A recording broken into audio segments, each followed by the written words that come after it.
이절 고백합니다. 주의 그 능력이구나. 주의 능력이 또다. 예리한 것처럼 예리한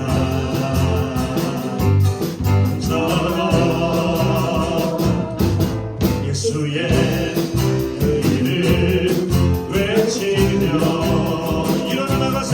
일어나 나가세. 원수는 주말 앞에 무너져 떠나가네. 모든 이름보다도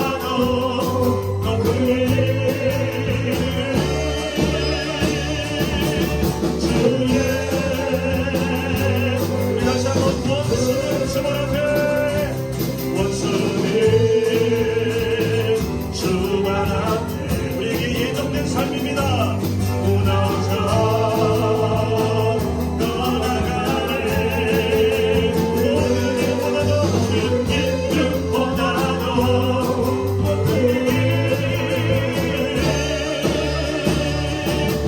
주의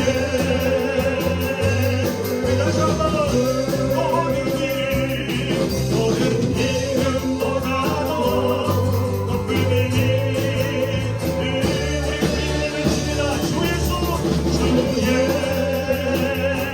이어서 고백합니다. 이것이 나의 간증이요. 이것이 나의 간증이요. 이것이 나의 찬송일세. 나 사는 동안 끊임없이 우주를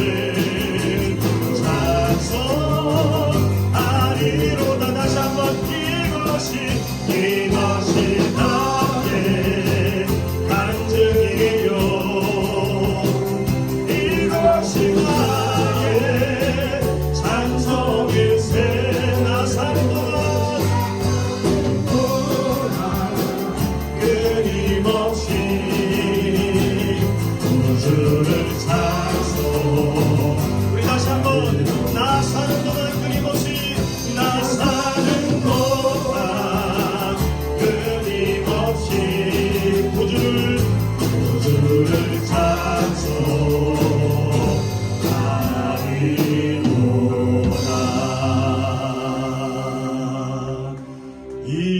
이것이 나의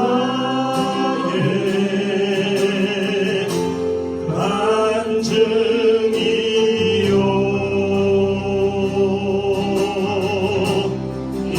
이것이 나의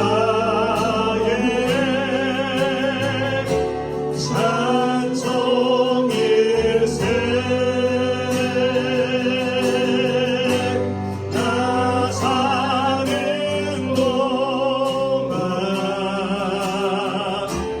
끊임없이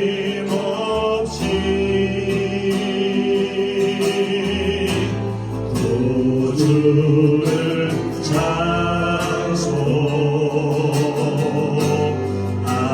우리 다시 한번 고백하길 원합니다. 우리의 전심을 다해 고백합니다. 이것이 나의 간증입니다. 이것이 나의 간증이요.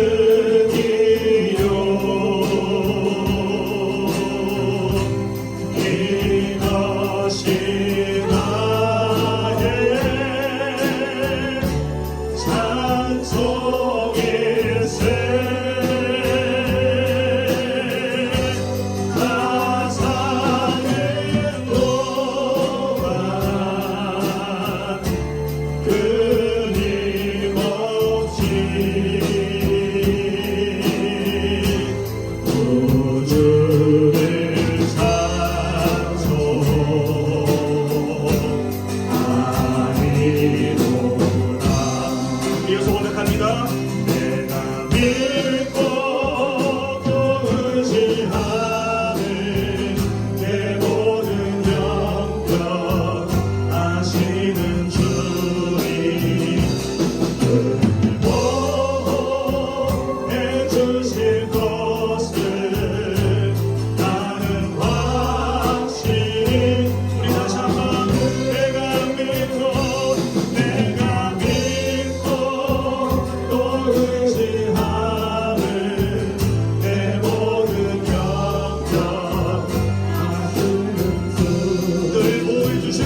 고백합니다. 아 하나님의 은혜로 하나님의 은혜로 있을 데 없는 자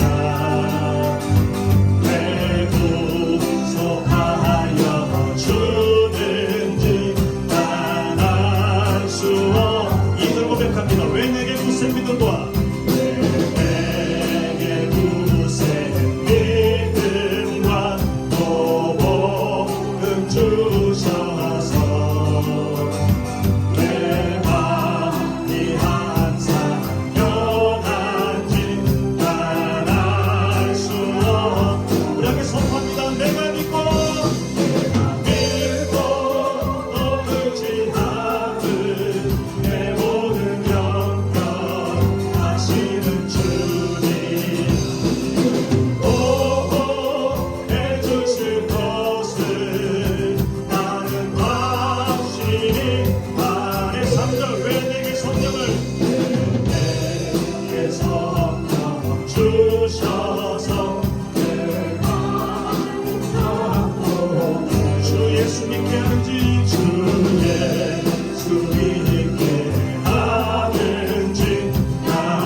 하나님의 사랑 발로 나여 명복하네. 고도 운명을 넘어 이만고 가준 땅 위에 죄로 만져 온구하여 그 아들 보내사 화목제로 사으시고. 이어서 2절 고백합니다. 괴로운 시절 지나가도 괴로운 시절 지나가도 땅 위에요 왕쇠할 때 죽지 않던 영혼들은 큰 소리 외쳐들어도 주 믿는 성도들에게 내가 이미 이 사랑을 누리고 있습니다.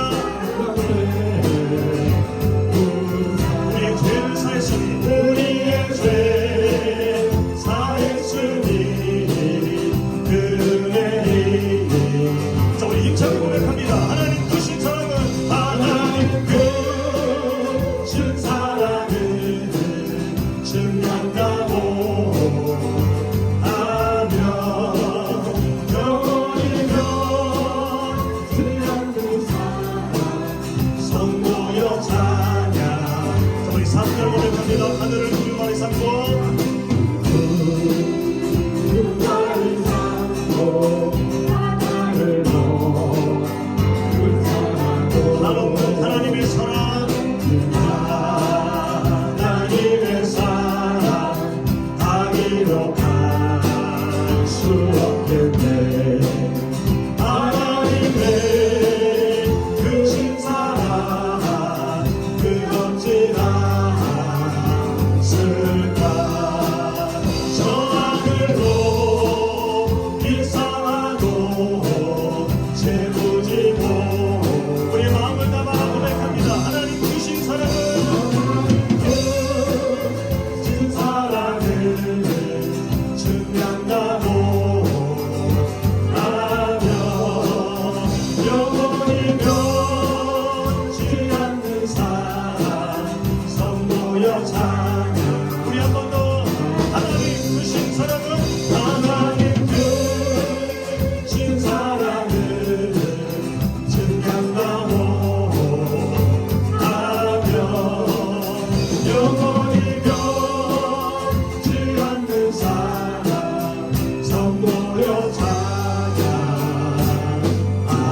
무릎 꿇고서 주 이름 외치세 예수 나의 왕 예수 나의 왕 예수 나의 왕 우리 다시 한번 찬양하세 찬양하세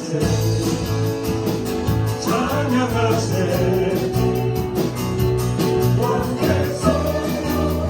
찬양 드리세 찬양하세 찬양하세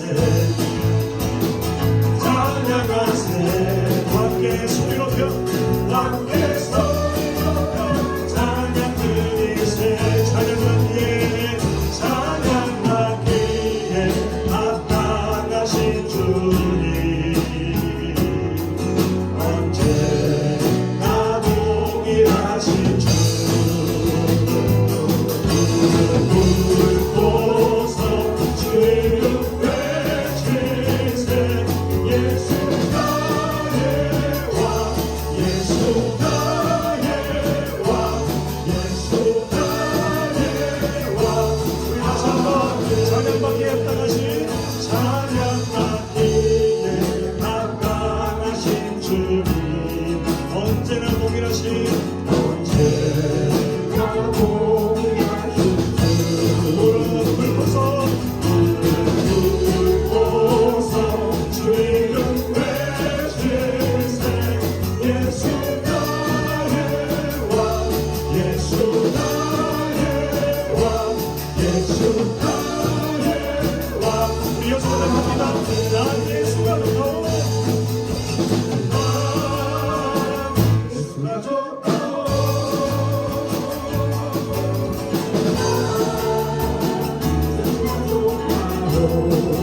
주를 사랑하는 주를 사랑하는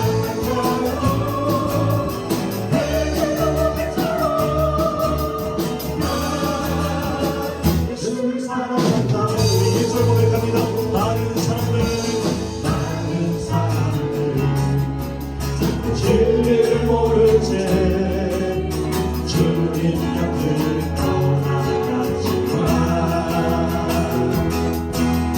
내담은 주님을 사랑이라고 주님의 소망이요 2절 고백합니다 무거운 짐진자 무거운 짐진자 내려오라 내가 너를 주게 하리라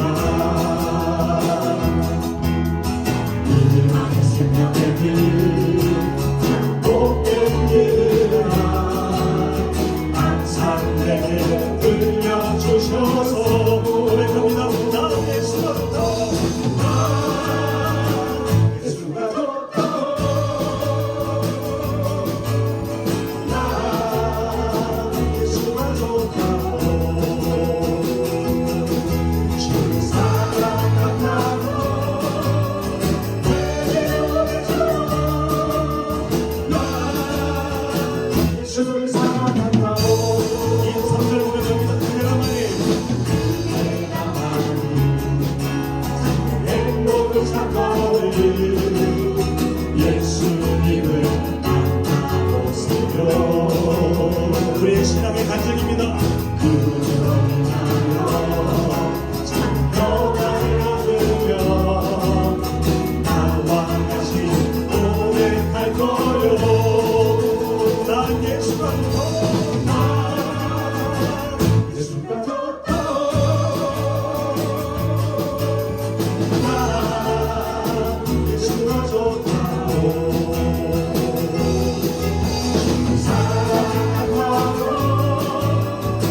오직 주만이 나의 산성 내가 요동치 아니하리 2절 고백합니다. 나의 영혼이 간절히 나의 영혼이 간절히 여호와를 갈망하며 나의 입술이 여호와를 찬양하리 나의 영혼이 즐거이 여호와를 따르리 나의 소망이 저에게서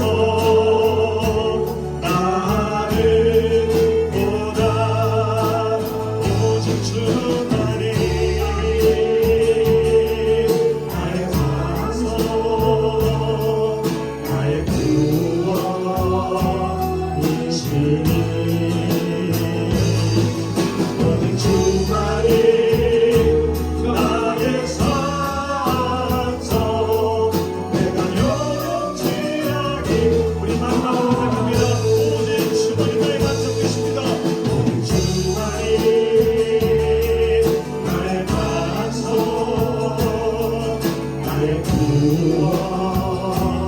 구원이시니 오직 주만이 나의 산성 내가 요동치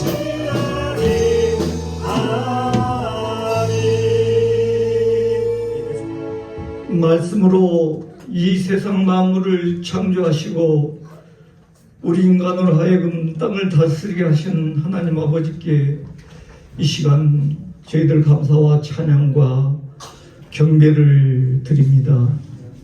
하나님 아버지, 이 시간은 세상에 무겁고 힘든 모든 짐을 다 내려놓고 주님께서 주시는 생명의 말씀, 영생의 말씀을 삼함으로 성령 충만한 예배 시간이 되게 하여 주시옵소서. 오늘은 특별히 추수감사절을 맞이하여 저희들에게 육의 양식과 또 주님의 귀한 말씀으로 영의 양식을 주시고 올 한 해 동안도 주님께서 주신 은혜에 감사드리며 추수감사절 온 세대 인합 예배를 드려오니 이 예배를 기뻐 흠양하여 주시옵소서. 하나님 아버지, 눈물을 흘리며 씨를 뿌리는 자는 기쁨으로 단을 거두리라고 말씀하신 주님, 우리가 봄부터 씨를 뿌리고 가꾸어서 이 가을에 거둬들인 오곡백과 열매들 하나님 아버지 너무나 감사를 드립니다. 올 한 해도 저희들에게 의의 길로 인도하신 주님의 손길에 감사드리고 또 저희들은 주님의 주신 은혜와 사랑을 받기만 하는 게으르고 나태한 사람은 아니었는지 넘치도록 부어주신 주님의 사랑을 저희들은 잊고 있지는 않았는지 이 시간 저희들의 삶을 되돌아보며 예배드리는 간절한 시간이 되게 하여 주시옵소서.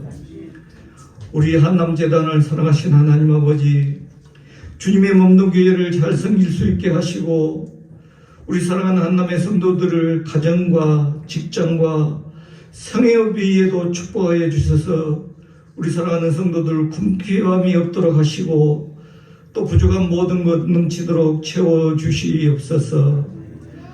또 우리 한남재단을 통하여 주님의 계획하신 뜻을 실현할 수 있도록 이 재단 위에 재정 위에도 풍족히 채워주셨기를 간절히 원합니다. 하나님 아버지, 우리 한남재단이 초대교회와 같이 사랑으로 하나 되어 부흥성장하게 하시고 또 특별히 어린이 주일학교와 중고등부와 청년들 우리 다음 세대에서 추수할 일꾼들이 더욱더 많이 배출될 수 있도록 우리 자녀들의 앞길을 형통케 하여 주시고 우리 사랑하는 자녀들은 어느 곳에 있든지 주님 품 안에 거하게 하시며 우리 한남에 사랑하는 자녀들을 믿음의 신앙의 본이 되게 하여 주시옵소서. 또 홍계에 있는 우리 청년들이 있습니다. 믿음의 좋은 배우자 만나게 하여 주시고 또 우리 배움에 있는 자녀들이 있습니다. 지혜와 명철을 다하여 주시옵소서. 또 수능 시험을 치르고 대학 진학을 앞에 둔 우리 자녀들이 있습니다.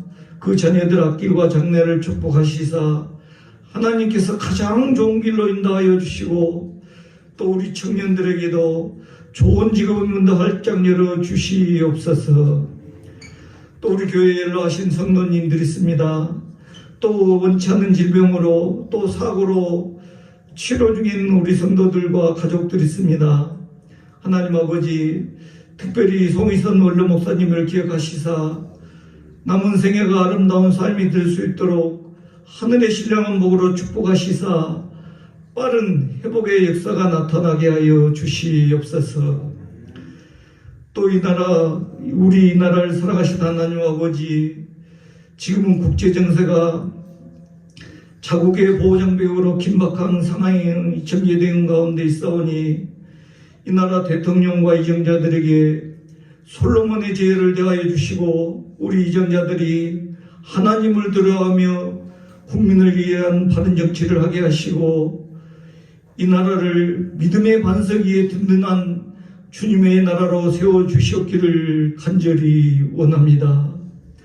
또 이 시간 말씀을 전하신 목사님 성령의 은사를 다하여 주시고 영육이 강건하게 하시사 이 시간 준비한 말씀을 대언하실 때 우리 성도들의 심령이 치유되고 새 힘을 얻는 귀한 시간이 되게 하여 주시옵소서. 오늘 온 세대의 연합 예배를 위하여 그동안 수고하는 많은 우리 사랑하는 성도들 손길을 기억하시고 축복하여 주실 믿고 감사를 드리며 주 예수님 이름 받들여 감사하며 기도드리옵나이다. 아멘.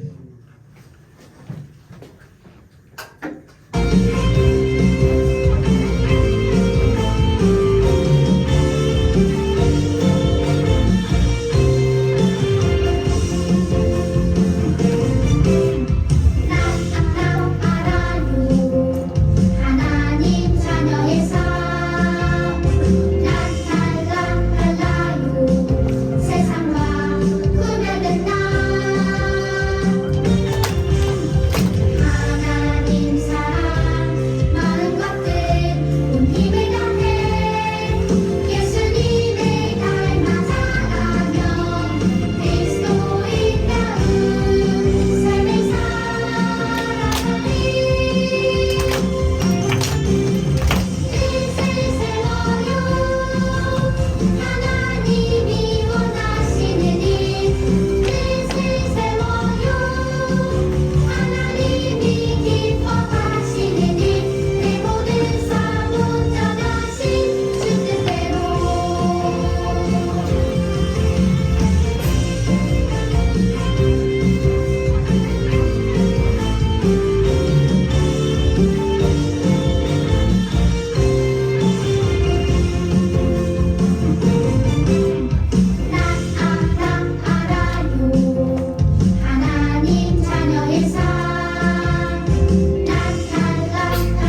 자, 우리 함께 나눌 말씀은 구약 성경 스바냐 3장 14절부터 우리 17절까지 말씀을 보도록 하겠습니다.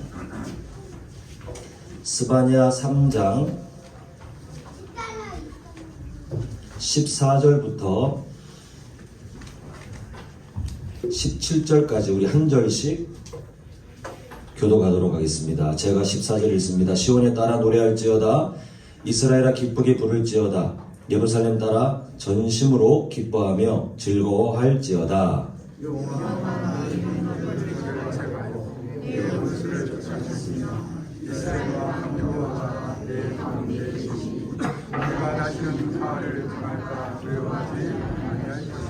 그날에 사람이 예루살렘에 이르기를 두려워하지 말라. 시온아 내 손을 늘어뜨리지 말라. 너희 가운데 계시니 그는 구원을 베푸실 전능자이시라.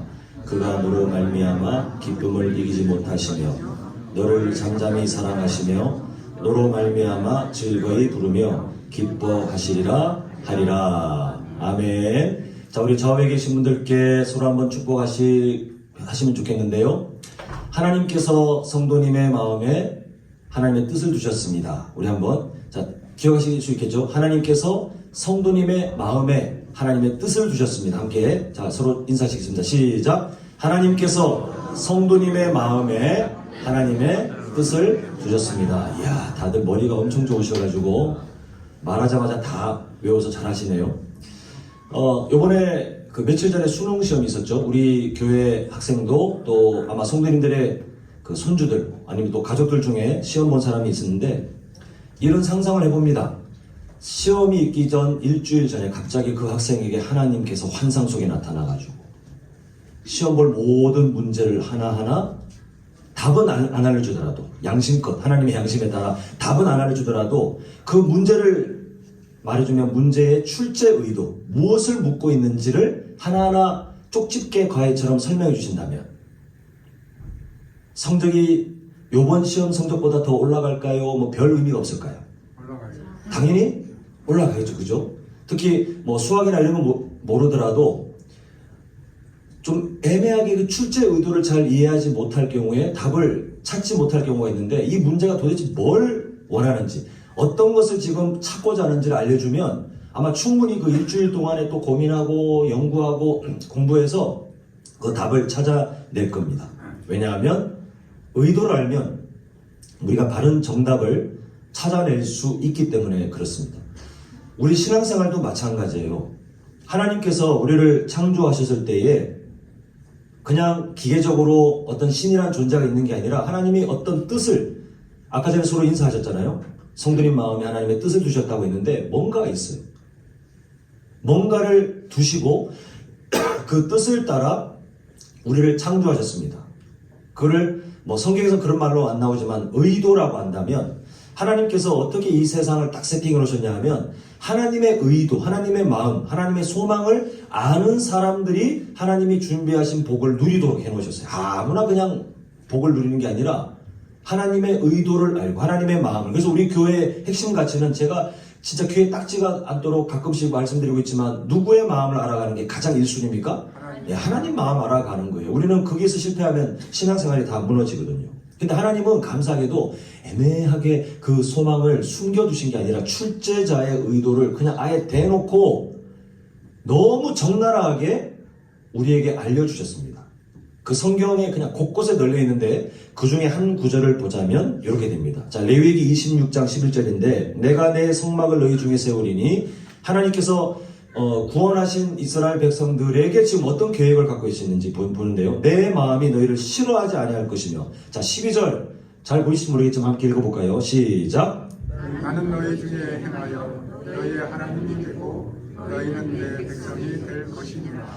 지금 온 우주의 주인 되시는 하나님의 의도가 뭐냐면, 하나님께서 사랑하시는 하나님의 백성들과의 친밀한 관계에 있어요. 관계. 그래서 제가 성경 66권을 총 4개의 주제로 나눠서, 또 그 4개의 주제가 내용은 달라지지만 키워드는 동일했죠. 뭡니까? 항상 관계로 풀어갈 수 있죠. 창조, 타락, 구원, 재림. 다 관계. 하나님과의 관계로 풀어내는 게 신앙생활이에요. 관계를 풀어내는 게 성경 속에 담겨있는 하나님의 마음입니다. 근데 안타깝게도 오늘 우리가 보는 스바냐서, 선지자 이름이잖아요. 그 스바냐 선지자가 활동하는 그 시대에는 하나님의 의도를 알아야 될 백성들이 오히려 하나님의 의도를 우습게 하는, 아니 더 분명하게 말하자면 하나님 자체를 무시하는 그런 타락상들이 이 스바냐 선지자, 뭐 선지서 다 마찬가지긴 하지만 그렇게 본문에 드러나는 것을 보게 됩니다. 스바냐 3장 2절에 보면 이렇게 되어 있죠. 그가 하나님의 친밀한 관계를 알고 있어야 되는, 이미 누렸던 사람들이에요. 그가 명령을 듣지 아니하며 교훈을 받지 아니하며 여호와를 의뢰하지 아니하며, 그 다음에 뭐라고 되어 있냐면 5글자, 자기 하나님. 하나님과 이미 관계가 맺어진 존재인데 자기 하나님에게 가까이 나아가지 아니하였도다. 관계가 끊어진 거예요. 하나님께서 이 세상을 다스리실 때에 하나님과 친밀한 관계가 있기를 바라시는 마음으로 아담을 또 하와를 창조하시고, 그리고 선악과는 그 테두리를 정해놓은 명령이잖아요. 하나님께서 깍쟁이처럼 이거는 내 거야가 아니라 그 선악과 명령을 통해 하나님에 대한 경계, 그 선을 넘어가지 않도록 하나님이 보호막을 쳐주신 거죠. 넘어가면 그냥 끝이니까요. 근데 넘어갔잖아요. 하나님처럼 될 거라는 착각 속에 넘어갔던 것이 창세기 3장의 최초의 범죄고, 그 이후에 인간들은 하나님과 다 단절된 관계로, 그게 문제가 전혀 있는지도 모르고 그냥 그렇게 하나님과 깨어진 관계가 자신들에게는 오히려 평안이라고 착각하며 살아가는 중에 하나님께서 그게 아니다라는 것을 보여주시면서 결국은 구원 역사를 이루기 위해 아이가 탄생하기 불가능한 가정 속에 하나님께서 민족을 약속하시고 정말 이스라엘을 그렇게 해서 만드셨는데, 이스라엘의 존재의 이유는 그거예요. 하나님과 친밀한 관계를 누리는 것이 얼마나 좋은지를 본인들이 먼저 누리고 세상을 향해 알려줌을 통해 그 세상이 하나님과의 관계를 알고 돌아올 수 있도록 그 역할이었어요.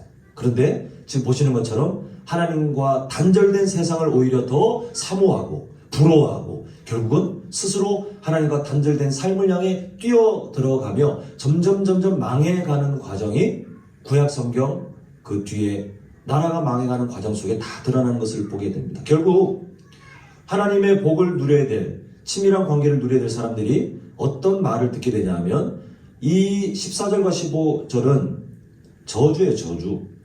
여호와의 날은 하나님께서 뭔가 엄청난 분기점을 막 일으키실 때 하나님의 역사를 나타내는 날을 의미하는데, 여호와의 날, 심판을 의미합니다. 심히 슬피 울고. 15절, 그날은 분노의 날. 내용을 보십시오. 뭐 좋은 내용 하나도 없죠. 이걸 왜 하나님과 친밀한 관계를 누려야 될 사람들이 이 엄한 심판의 소리를, 그 무서운 소리를 들어야 됩니까? 그런데 미련하게 선지자들이 계속 말해도 관심이 없어요. 하나님과의 친밀한 관계에 관심이 없어요. 결국 하나님과의 친밀한 관계를 잃어버린 이 백성들은 하나님께서 주신 복된 삶도 잃어버리게 됩니다. 오늘날 우리가 사는 시대는 여러 표현으로 접근합니다. 뭐 사사시대를 닮았다. 저는 오늘 본문을 통해서 보자면 이 스바냐 선지자가 활동했던 이 시대와도 다르지 않을 것 같아요. 교회는 여전히 많지만 빛과 소금의 역할을 잃어버려서 어떤 우리가 선한 영향력을 끼치기에는 교회라는 전체 집단으로는 이미 자정 능력을 잃어버렸습니다. 목사이지만 저는 그 한계선 이미 넘어간 것 같아요.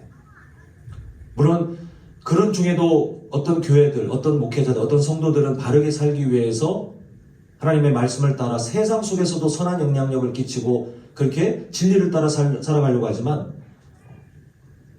대다수는 꽤 높은 비율로 그 자정 능력을 잃어버린 것 같아요. 이게 말세의 특징인 것 같습니다. 우리도 그런 위험이 있기 때문에 우리는 할 수 있는 한 말씀을 통해서 하나님의 마음을 알고 빛과 소금의 역할을 잃어버리는 것은 결국 이기적인, 우리 교회만 잘 살면 되고 우리 교회만 성장하면 되고 우리만 잘 먹고 잘 살고 그렇게 세상적인 기준으로 살다 보면 교회는 병들게 돼 있고 역할을 잃어버리게 되는데, 그런 교회들이 많잖아요. 우리 교회는 뭐 영원히 괜찮을 거라 자신하지 않습니다.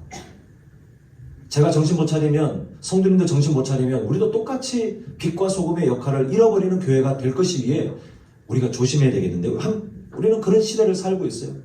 성도인데 성도답지 않은, 그래서 교회 생활을 출석을 하지만 문화 생활 정도로 생각하는 사람들이 너무 많아요.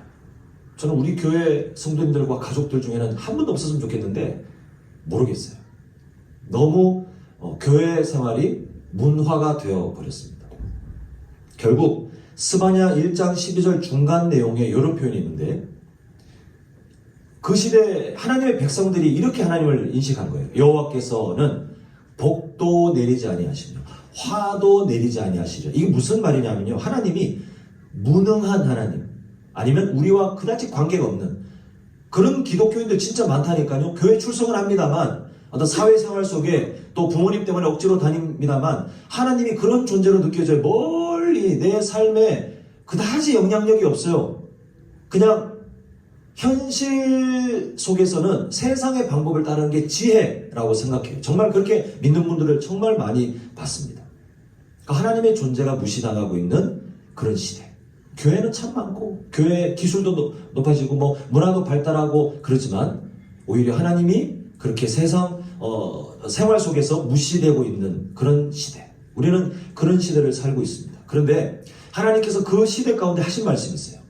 하나님의 백성들이 모두 하나님을 부정하는 그런 시대 속에, 그리고 오늘을 살고 있는 우리도 마찬가지예요. 말세 때 하나님의 마음을 잃어버리고 단절된 것도 모르고 그냥 교회 생활은 문화 생활처럼 적당히 그렇게 사람들 눈치 보면서, 부모님 눈치 보면서 그렇게 그냥 살아온 습관대로 살아가는, 찝찝하니까 뭔가 안 하긴 그렇고 그렇게 살아가는 그런 성도들이 많아지는 시대 속에, 근데 하나님께서 하시는 말씀이 스바냐 3장 12절입니다.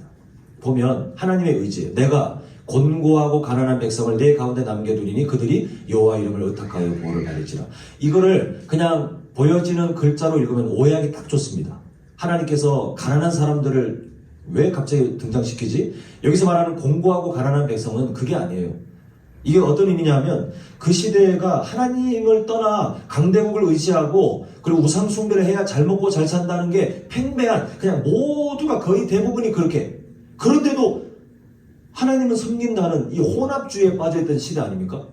그 우상 숭배가 팽배해요. 막 자식들 죽이고 막 인신 제사 드리고 뭐 난리도 아니에요. 성전에 막 음란한 사람들이 넘쳐나고 뭐 그런 시대였어요. 근데 그런 시대 속에 하나님의 말씀을 따라 산다? 어떤 취급을 받겠습니까?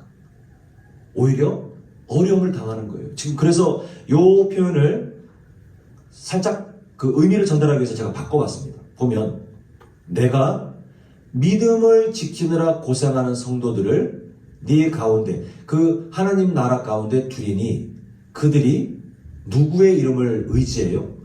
여호와의 이름을 무시하는 시대 속에 이 사람들은 하나님을 열심히 존중하고 하나님을 의지하는 삶 때문에 고난을 당하고 무시를 당하고 그리고 손해를 보겠지만, 그러나 그들은 하나님을 그럼에도 의지한다는 거예요. 시대는 지금 다 타락하고 있지만 그런 사람들을 하나님이 남겨두신다는 거예요. 그리고 그 사람들은 결국 뭘 받아요? 하나님의 보호를 받게 될 것이라. 하나님은 항상 소수를 통해 하나님의 역사를 이끌어 오셨습니다. 자, 우리 교회를 포함하여 그 우리나라에 있는 교회들이 성장했으면 좋겠는데, 근데 혹시 이런 바람을 갖고 있는 분도 계십니까? 우리나라가 기독교를 인정하여 마치 과거처럼 기독교 아무도 무시 못할, 그래서 나중에 대한민국의 국교가 기독교가 되는 그런 때를 상상하시는 분들 계십니까? 그건 저주예요, 저주. 항상 교회 역사는요, 교회가 주류가 되잖아요. 그리고 기득권과 손을 잡잖아요. 항상 망하게 되어 있어요. 항상 안 좋은 일들이 일어났어요. 교회는 세상 속의 소수로 하나님의 진리를 따라 지금 보여지고 있는 것처럼 내가 믿음을 지키느라 고생하는 성도들을 남겨둔다. 그래서 아까 표현이 뭐였습니까? 곤고하고 가난한 백성. 세상 속에 진리를 지키고 하나님 말씀을 나타내고 그럼에도 그리스도의 사랑을 가지고 세상 속에 섬기기 위해 살면 우리는 손해를 봐야 되고요. 우리는 인정 못 받아도 되고요. 우리는 잘못해서 욕먹는 거 말고 그냥 복음 때문에 밀쳐냄을 당하고 그렇게 해도 우리는 하나님께서 우리에게 하나님의 뜻을 둔 사람들로 복된 존재로 우리를 통해 역사하시는데, 그 소수의 사람들, 주류가 되고 기득권과 손을 잡고 정치적으로 뭔가 힘을 얻어가지고 막 뭘 굴복시키고, 교회의 모습이 아니에요. 항상 그렇게 되면 오히려 타락이 더 심하게 일어나는 것을 보게 됩니다. 그런데 하나님은 이 시대 속에 그런 성도들을 심으셨다는 거예요. 다른 사람의 이야기가 아니라 저의 간절한 소망은 성도님들이 이 삶 이어야 하고 성도님들의 자녀와 손주들이 반드시 이 삶이어야 합니다. 세상 속에 예수님 때문에 손해를 당하는, 예수님 때문에 업신여김을 당하는, 이게 복음 있는 사람들의 증거라고 사도행전이 누누이 증거하고 있어요. 세상 속에 막 잘나고 인정받고 성공하고, 이게 교회를 통해서 하나님 말씀을 통해 나타나는 역사가 절대 아닙니다. 재능을 따라 열심히 노력한 것을 따라 잘 되셨으면 좋겠어요. 그런데 그럼에도 그 자리에서 예수님 때문에 손해를 당하는, 예수님 때문에 낮아질 수밖에 없는, 그게 하나님께서 지금 스바냐 3장 12절에 나의 이름을 의탁하여 보호를 받는 사람, 그 복된 삶을 지금 말씀하고 계십니다. 그런데 하나님께서는요, 이런 삶을 살아가고 있는, 또 살아가야만 하는 우리에게 하나님의 정말 그 진한 사랑의 마음을 전달하시는데, 오늘 핵심 구절인 17절입니다. 보면 이 17절을 이따가 하나하나 또 나눌 테니까 다 읽지 않겠는데요. 17절을, 지금 글자가 많죠. 만약에 이 17절을 기름 짜는 틀에다가 넣고 쫙 압착을 하면 5글자가 나올 것 같아요. 뭐냐면요, 친밀한 관계예요. 이 안에 담겨있는 마음은 하나님께서 정말 친밀한 관계, 특히 그가 너로, 중간에 그런 표현이죠. 그가 너로, 하나님께서 그런 백성들, 하나님께서 심어 놓으신, 하나님을 의지하고 하나님께 신앙을 두고 버리지 않는 그 사람들을 향해서 그가 너로 말미암아 기쁨을 이기지 못하시며, 저희 부부가 약간 제가 이 얘기를 할까? 이게 되게 팔불출 같은데, 그런데 이걸 표현하지 않으면 이걸 설명을 못 드릴 것 같아요. 저희 부부가 가끔 이제 엉뚱한 데 기쁨을 누릴 때가 있는데, 저희 딸이 세근세근 자고 있을 때 보면 발바닥도 이쁘고 자고 있는 등판도 이뻐서 만져주고 싶고, 그 손가락도 그냥 가만히 꼬물꼬물 이렇게 저희들이 막 만지면서 너무 예뻐요. 가끔 코 골거든요, 저희 딸이. 그날 피곤했으면 얼마나 귀여운지. 모든 게 사랑스러워요. 침 흘려도 사랑스럽고. 부모님의 세대를, 시간을 살아오시고 있는 우리 성도님들 다 공감하실 겁니다. 우리나라 속담에 어디에 넣어도 안 아파요? 거짓말이잖아요, 사실. 그죠? 눈 찔러도 다 아프실 텐데. 근데 그만큼 부모님들은 물론 속썩이고, 또 우리가 서로 연약하니까 상처도 쌓여가고, 시간이 지날수록 저희도 분명히 저희 딸 때문에 상처가 쌓여가겠죠, 언젠가는. 그러나 부모의 마음은 그 아이들을 기뻐하는, 저 자녀를 기뻐하는 마음이 그냥 기본으로 있기 때문에 내리사랑이라고 말을 하잖아요. 근데 하나님은, 연약한 우리도 그러할진데, 하나님은, 그 완벽하신 하나님은 우리에게 사랑의 수준이 완벽하게 주어지는데요. 그 수준이 17절 중간부터 이렇게 되어 있습니다. 자, 한번 같이 읽겠습니다. 시작. 그가 너로 말미암아 기쁨을 이기지 못하시며 너를 잠잠히 사랑하시며 너로 말미암아 즐거이 부르며 기뻐하시며. 지금 우리를 향하신 하나님의 그 절절한 사랑이 어찌 보면 되게 유치할 정도로, 그러나 그냥 하나님의 그 본 마음이 다 드러나시는 것을 보게 됩니까? 그 전능하신 하나님이. 저는 여기서 우리가 그 갈라디아서를 통해서 묵상했던 그 하나님의 모습이 나와요. 아빠 하나님. 만군의 여호와가, 이 이미지가 아니라 하나님이 있잖아요. 진짜 아빠예요, 아빠. 어린 자녀 두고 막 좋아가지고 막, 지금 보십시오. 뭐 제가 거짓말 하나. 보시면 그런 내용들로 돼 있어요. 그 기쁨을 이기지 못하고 잠잠히 사랑하시고 너로 말미암아 즐거이 부르며 기뻐하시리라. 채통이 안 지켜지잖아요. 채통이 없어요. 어떤 근엄함이 없어요. 근데 그게 우리를 향하신 아빠 하나님의 본 모습에 막 기뻐가지고. 근데요, 17절에서 정말 중요한 구절은 여기가 아니고 히브리 문법을 따라 강조되고 있는 구절이 17절 처음에 있습니다. 너의 하나님 여호와가, 그 다음에 뭐라고요?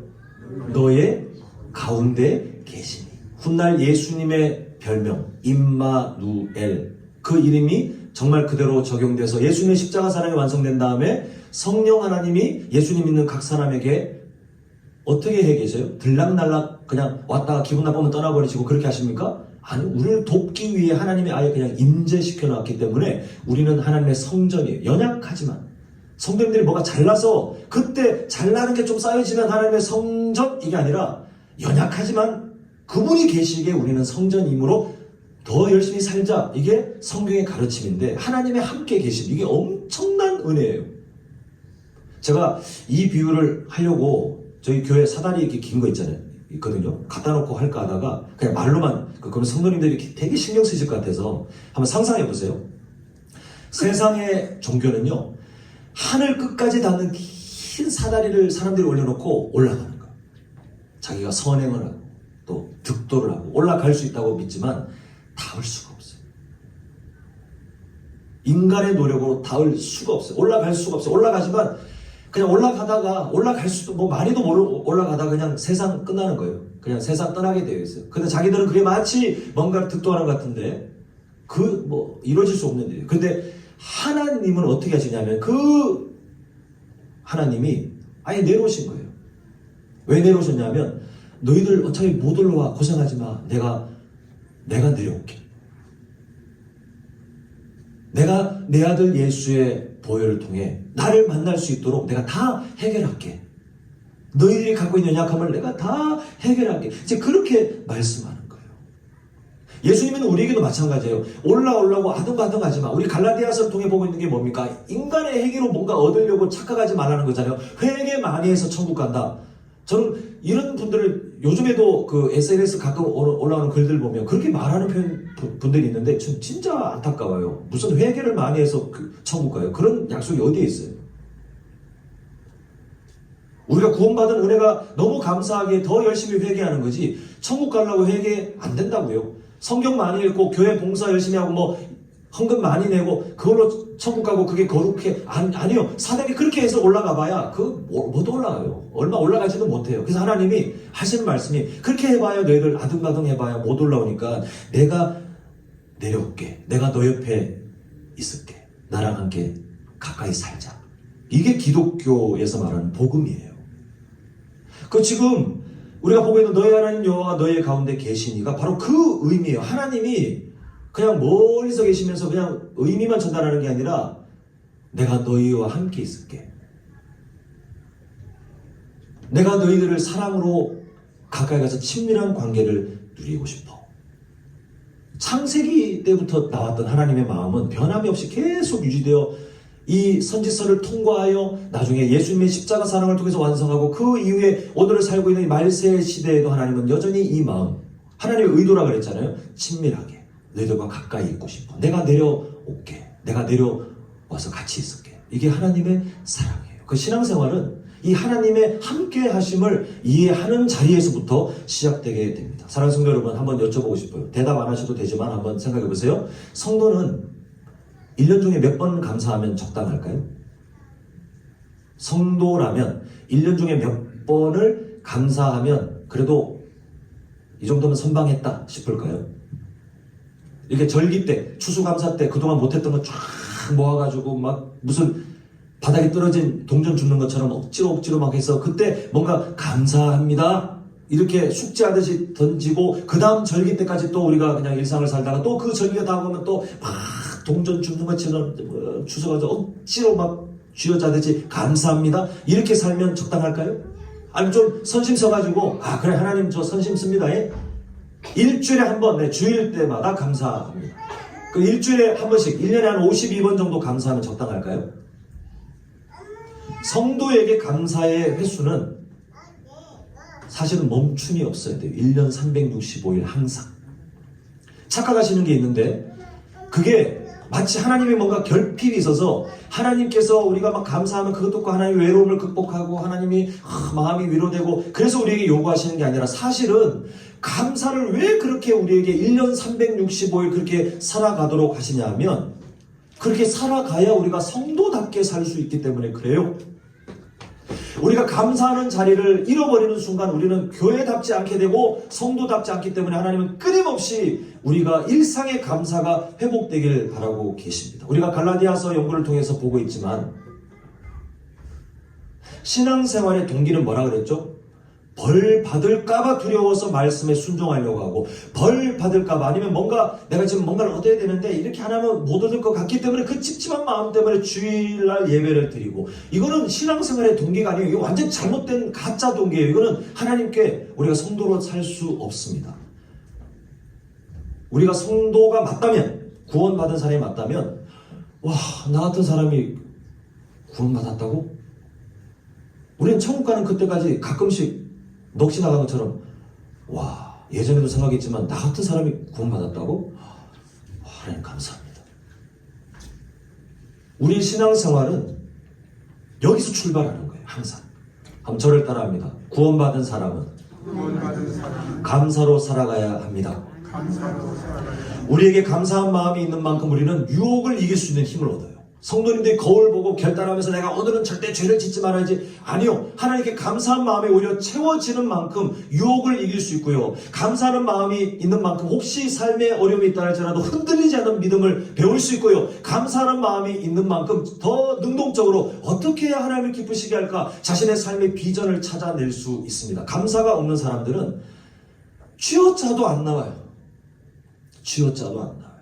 신앙생활의 동기는 그래서 감사여야 하기 때문에 성도님들은 매일마다 이 절기 때만 감사라는 단어를 주목하지 마시고 매일 그냥 눈만 뜨면 오늘은 내가 어떤 감사로 시작해야 되는지 그 감사에 대한 동기를 잃어버리지 않기 위해서 몸부림치셔야 돼요. 사실 하나님께서 허락하신 구원을 이해하면 감사하지 않을 수가 없잖아요. 우리가 왜 성도가 되었습니까? 왜 우리는 구원의 그 소망을 지금도 누리고 있습니까? 하나님께서 우리를 구원하기로 작정하신 그 무조건적인 은혜에서부터 출발된 거 아닙니까? 그래서 감사해요. 그래서 은혜예요. 지금 성도님들 다 예수님 믿게 되었다. 내가 믿었다라고 우리가 자기도 모르게 착각할 때가 있지만, 우리 예전에 칼빈 주의 5대 강령 보았잖아요. 그 믿음도 하나님께서 예수님의 양으로 만들 사람들을 작정하셔서 그 사람들에게 믿음을 주신 거지, 우리가 마침 적당한 때에 교회를 출석하게 되어, 이건 우리의 착각이에요. 한번 나가서 전도해 보십시오. 그런 논리로 뭔가 우리의 노력으로 어떤 사람들이 예수님 믿게 되나? 하나님이 그 죄의 습관, 그 속성을 은혜로 누르셔서 예수님 믿게 안 하시면 무슨 수를 쓴다 해도 한 영혼이 구원받지 못합니다. 근데 우리는 그 엄청난 변형, 우리의 죄의 속성을 누르시고 은혜로 예수님 믿게 하셨기 때문에 지금 성도님들은 예수님 믿는 사람이 되어 버렸어요. 그래서 우리는 그게 은혜입니다. 아직 연약하심에도 우리가 왜 두려워하지 않아야 됩니까? 이미 의인이 되었기 때문에, 우리는 그 약속을 받았기 때문에, 그래서 우리는 은혜예요. 천국 가본 사람 한 분도 없지만 왜 우리는 다 천국 소망을 약속합니까? 아직 경험해보지 못했지만. 왜냐하면 우리를 그렇게 사랑하시는 하나님의 신실하심이 성경 곳곳에 약속으로 두셨기 때문에 우리는 확신해요. 연약하지만 지금도 우리의 생명이 끝나면 예수님의 십자가 사랑 때문에 우리는 천국 소망을 누릴 수 있을 것이라고, 우리 그게 자유함이에요. 그게 복음을 누리는 사람들이에요. 전전긍긍하면서 내가 아직 죄를 회개 못한 거 있는데 나중에 하나님께서 나 모른다 하시면 어떡하지? 그는 말씀을 이상하게 이해하는 분들이에요. 우리는 정말 구원받으신 분들이 맞다면 뭐 죄 마음껏 져도 되네, 이거는 이미 구원받지 못한 사람들의 생각이고 그건 거론도 하지 마시고, 은혜가 감사하여 더 잘 살고 싶고요. 은혜가 감사해서 하나님께 더 바르게 회개하고 싶고요. 은혜가 감사하기 때문에 어떻게 하나님을 기쁘시게 할까 고민하는 삶을 우리는 점점 살아가게 되는 것이 신앙생활의 동기입니다. 그렇다면 오늘 추수감사주일 같은 절기는 대체 왜 필요할까요? 뭐 별거 없어요. 하나님이 우리가 연약한 존재인 것을 알기 때문에, 그냥 두면 감사의 삶이 뚝뚝뚝뚝뚝 퀄리티가 떨어질 것을 알기 때문에 하나님 주일을 통해 또 이런 절기를 통해서 물어보시는 거예요. 너 감사 생활 잘하고 있지?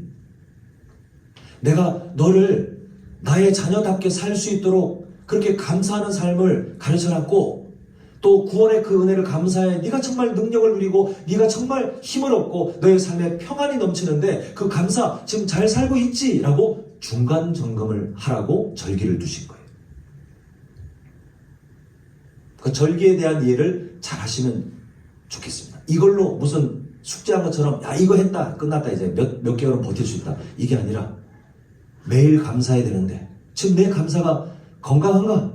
똑바른가? 추수감사 주의를 통해 다시 한번 홉 씹어보며 마치 건강검진 하시는 것처럼 내가 건강한 것 같긴 한데 정말 건강한가? 건강검진을 통해서 점검하는 것처럼 우리는 이런 절기를 통해 또 말씀을 통해서 우리 자신을 돌아보게 됩니다. 그래서 오늘 설교 제목이 혹시 뭔지 기억하십니까? 주보에 있긴 합니다만 설교 제목은 뭐냐면 온전한 찬양과 감사를 위해라고 되어 있어요. 온전하지 않은 찬양도 있다는 거예요. 온전하지 않은 감사도 있다는 거예요. 근데 온전한 찬양과 감사는 어디에서 출발하냐면 우리와 친밀하기를 바라시는 그 하나님의 마음을 아는 자리에서부터 우리의 찬양이 온전해지고요. 감사가 시작됩니다. 오늘 본문에 담겨진 그 하나님의 마음. 내가 이만큼 너를 사랑하는데 너 내 마음 이제 알겠니? 내가 너를 통해서 진짜 만군의 여호와는 채통 다 생각하지 않고 아빠처럼 너를 기뻐하고 주체를 못하고 지금도 너를 보면 너무 사랑스럽고 내 사랑이 어느 정도인지 보여주기 위해서 독생자 예수를 기꺼이 십자가에서 죽게 만들 정도로 그렇게 내 사랑을 확실하게 증거해 줬는데 내 사랑을 다시 한번 알 수 있겠니? 그 사랑을 다시 한번 붙들고 남은 인생을 살아갈 수 있겠니? 이게 오늘 본문을 통해서 하나님께서 우리에게 주시는 것입니다. 하나님께서 그런 질문으로 성도님들 한 분 한 분에게 너 정말 내가 너 그렇게 사랑하고 있고 너와 가까이 있고 싶은 거 알고 있니? 라고 할 때 우리의 대답은 하나밖에 없어요. 저를 따라합니다. 하나님 제가 압니다. 하나님 제가 압니다. 모든 것이 은혜입니다.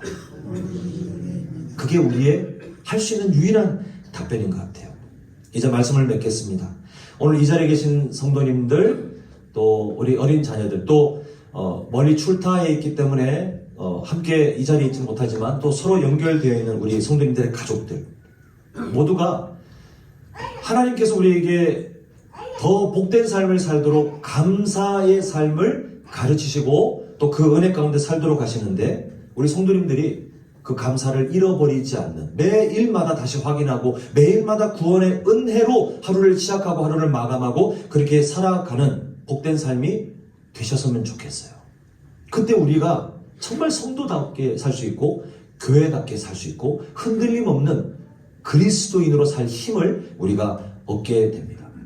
그 삶은 하나님의 은혜를 아는 자리에서부터 시작한다고 했는데요. 자, 우리 찬양팀 나올 동안에 제가 화면을 17절을 보여드릴 텐데 이 17절의 내용을 나의 고백으로 바꿨습니다. 한번 읽어보겠습니다. 자, 너가 아니라 이제 나의 고백입니다. 우리의 고백으로 함께 읽겠습니다. 시작. 나의 하나님 여호와가 나의 가운데 계시니 그는 구원을 베푸실 전능자이시라.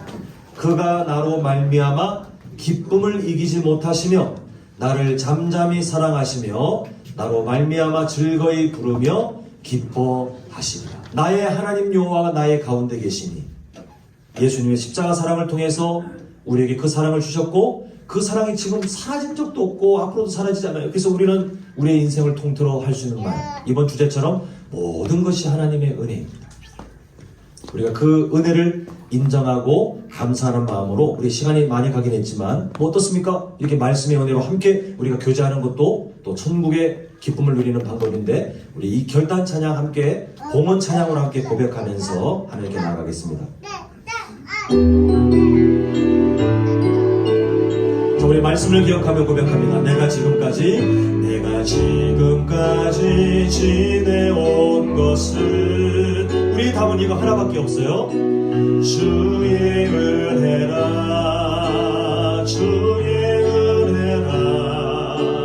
지금까지 지내온 것은 내가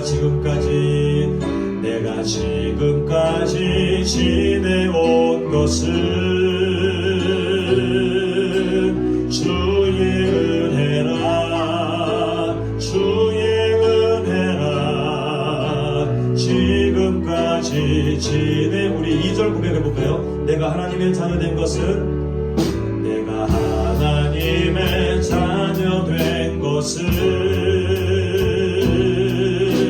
주의 은혜라 하나님